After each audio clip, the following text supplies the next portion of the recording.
So folk costumes in general can be characterized by the regional differences that stem from their geographical location.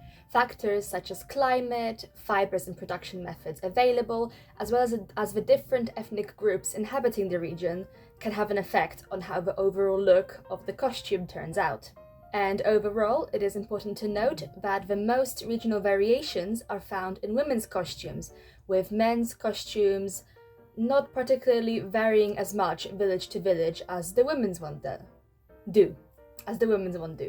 Apart from the obvious region to region differences in the costume, another very prominent classification method is the one that divides the costumes into 3 separate groups. This was suggested by Ewa Fryś-Pietraszkowa, and it depends on the fabric from which the clothing, specifically the skirts most commonly, were made from. The first division is the one that is made from fabrics that are mass-produced in a factory setting, often in a flower print or in a plain colour block pattern.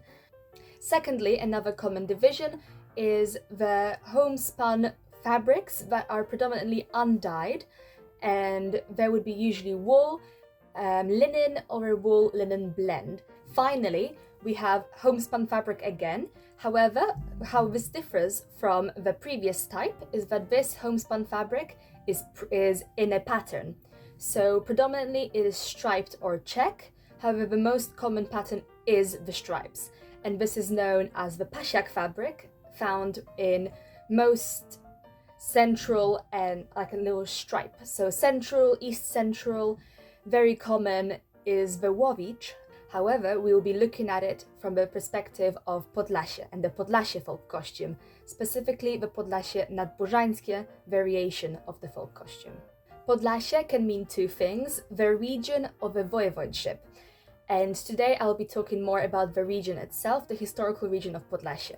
And that tends to span Mazowsze, current Mazowsze, well, the border of it anyway, current Podlasie and parts of Belarus and Ukraine even, which is why, especially now in the Polish-Belarusian border, the costume actually is found on 2 sides of the border, in Poland and in Belarus, where it's called, let me check the Cyrillica. I actually mispronounced it in this instance, but it's actually meant to be something along the lines of Damachowski, thank you, goodbye. There are quite a few aspects to this costume. However, in this particular video and today in general, I'll be focusing on the skirt. The skirt I've seen referred to as a pichula quite often. Again, pronunciation, not sure if that's the absolutely correct one, because apparently that's the one word that you can't hear the pronunciation of, so chime off if I'm pronouncing it wrong. I've had this project planned and in the works for about 2 years now, but because of the steady decline of folk culture since the 20th century, as well as how expensive it is to purchase homespun fabric in general, this has been a bit of a journey for me to source the fabric as a broke, recently graduated history student. And essentially, after digging through the deep pits of hell that is Polish reselling websites, I managed to find a listing that included 2 sheets of fabric produced in the 70s in the Polish People's Republic. I purchased the 2 of them for about £40 equivalent, which is pretty good for homespun fabric. And because there are 2 sheets of this fabric, I will only be using 1, which means I am not completely ridding the world of this fabric. I have 1 to keep for posterity and 1 to be cutting up for the skirt. And here it is. She's gorgeous. She is stunning. Look at her. And I wasn't sure what color to go for, and I think green popping up is quite nice, as it is my favorite color. So, but either way, the construction of this is very simple. It is essentially a rectangle that I'm going to gather into a waistband. Nice and simple. Can't go wrong with it, really. When it gets a bit more interesting is in the hem. So with the hem, I have an option to decorate it or to not, essentially. The more special occasion and the more money you'd have, you'd decorate it more elaborately. So you could have strips of fabric that could be black, navy, green. You could even have the Tibetan flower print, which is the very characteristic flower print that you find in a lot of folk shawls and headscarves. And you could have that as an edging of the skirt. You could also add lace and ribbons on top of that strip at the bottom to add even more detail and focus.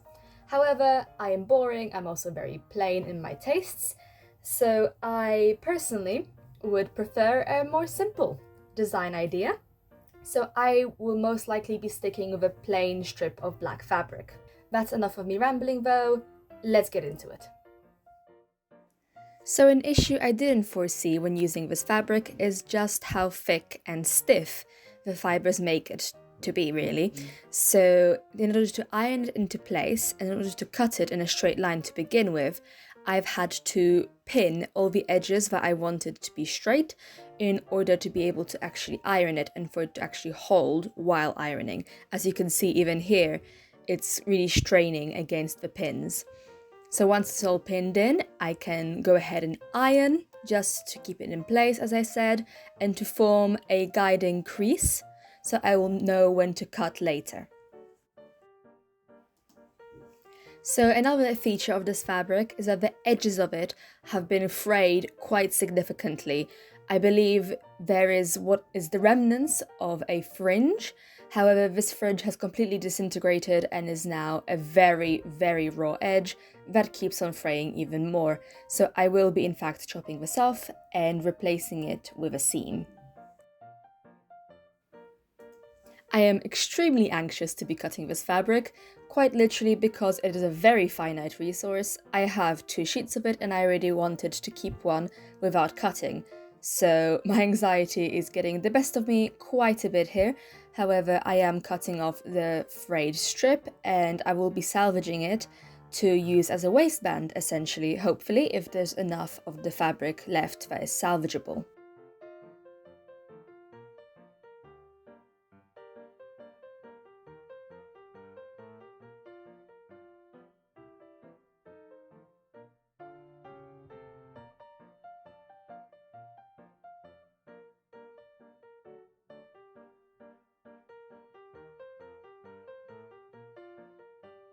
The final part of the cutting process is cutting the fabric down the center.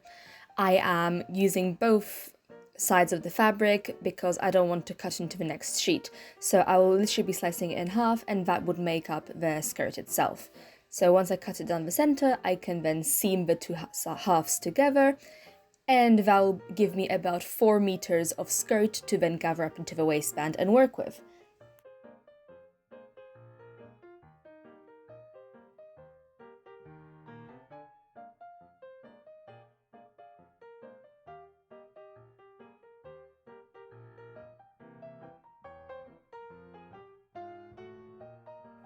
And now I need a tea.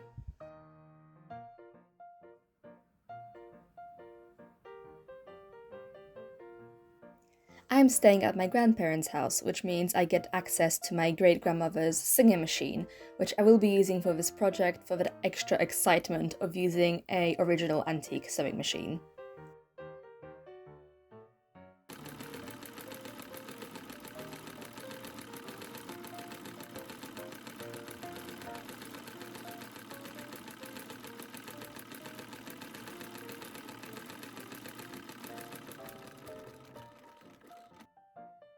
Once the seams are all sewn, I will be now stitching them down, essentially, first of all to prevent fraying, and second of all so they do not stick out or in other ways just bother me while I'm wearing the skirt. So I'm quite literally just tucking down the edges on both sides of the seam. And for this, I'm just using a basic little whip stitch just to hold things in place.